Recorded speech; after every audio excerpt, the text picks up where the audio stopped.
Hello guys, welcome back to my channel. If you're new here, my name is Priscilla, and on this channel I share tips on how to relocate to Canada as an international student, but also I just share my journey. If you're interested, then don't forget to subscribe and join the community. I just want to say thank you to all my new subscribers over the week. You guys just kept on subscribing. Let's go and get to 500 subscribers. We're almost to 200, so I'm so excited about it.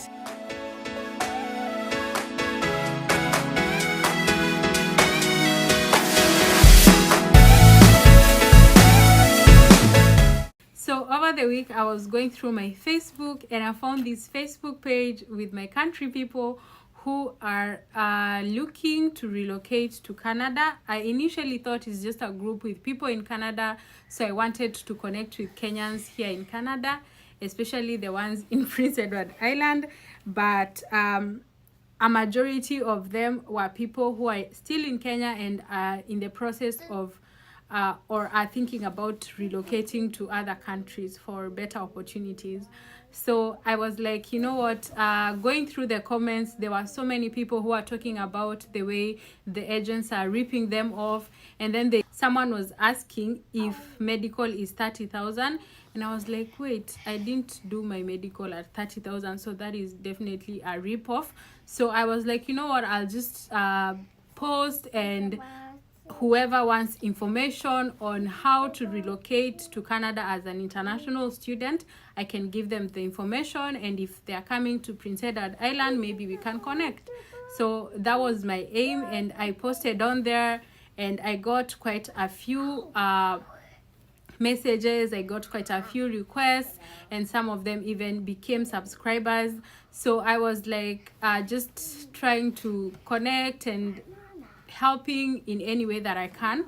So I loved that connection, and from there were some people who are actually in the process of becoming international student, and they just needed 1 or 2 questions answered.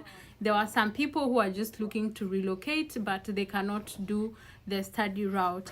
I will say this again, do not relocate as a student if your intention is not to study.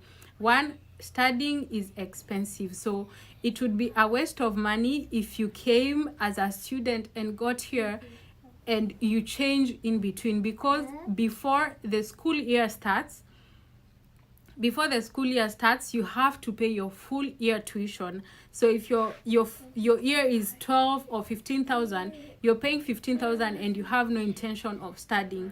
Another thing, you cannot just come as a student and start working if you don't you can only work once you are you're in school. So it doesn't really make sense for someone to want to come as a student but then not working, but then not studying, sorry. And another thing, to get a job, it's not as easy as just coming, you know. It's not like, oh, you get here and you get a job. I only just got a job for this summer because I'm off now, I'm full-time. So if you come as a student thinking, oh, I'm just gonna go as a student and get there or start working and getting money, it doesn't work like that. So that was one of my advices that I was giving them. But then again, okay, we cannot come as a student, which other route do we use? So that's why I'm making these videos for those people who are not able to come as students. I just want them to know that, hey, there's another route that you can use.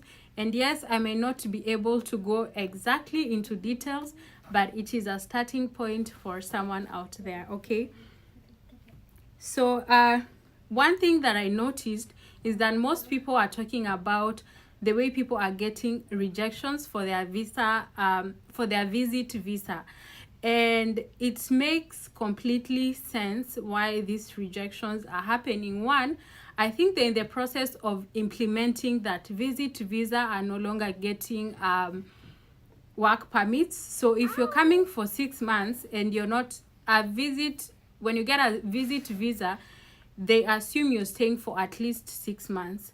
So if you're coming for at least 6 months and you're not able to work, or you're not even able, before people would come and look for jobs and then transition. Like when you get a job, you can actually transition and get another visa, but now it is not possible for you even to work. So I don't think it's a wise thing for someone to be like, oh, I want to go there with a visiting visa. Another thing is if you're applying for visit, that means you're a tourist. You're used to traveling and going places, just visiting for the sake of it, because they actually check your travel record. So if you've not gone anywhere, you just got your new passport and now you're there, you're like, I want to go visit Canada, really? Like it's a rejection. You yourself, you like these things. It's not I know to get a visa, it's first you do your best, you gather your documents, you do everything, you do your best, and God does the rest. But if even you can just see that this is just a rejection yourself, you're not even convinced that you're going for a visit, so it's not easy for them to approve your visit visa. So that's why today I'm diving into a highly requested video on the different parts of relocating to Canada. So let's get into it.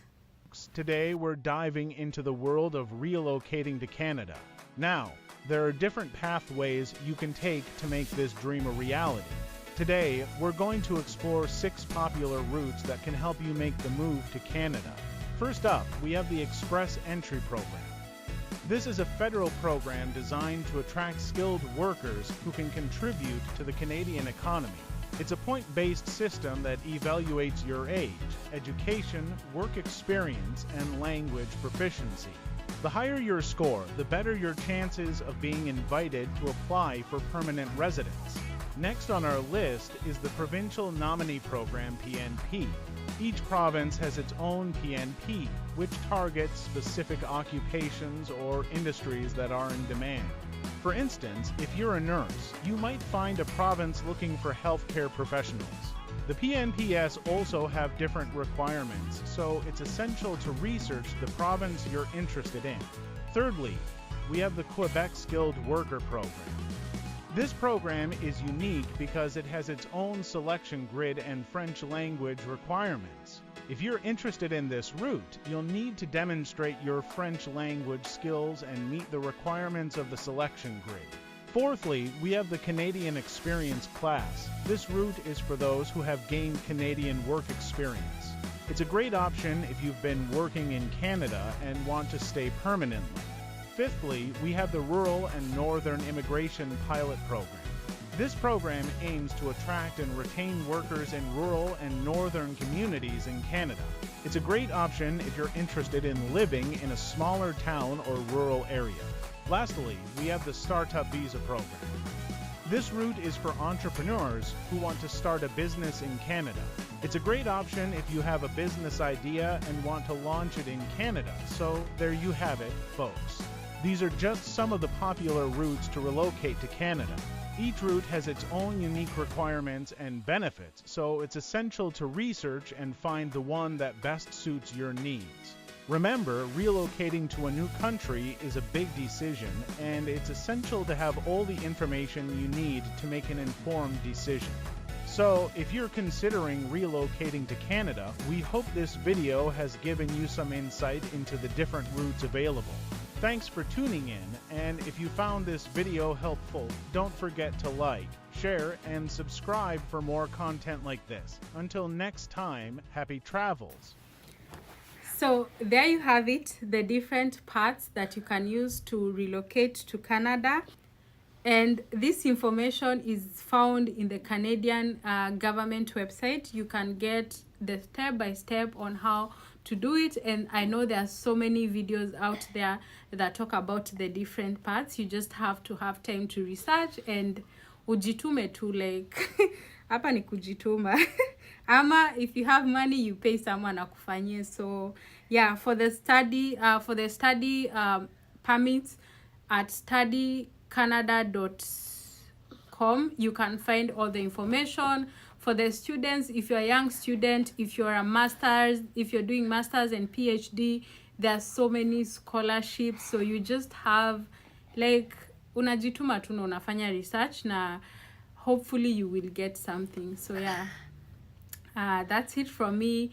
If you have any question, comment in the comment section below. I will answer you, or you just inbox me on my Facebook. I will respond, and let's help each other.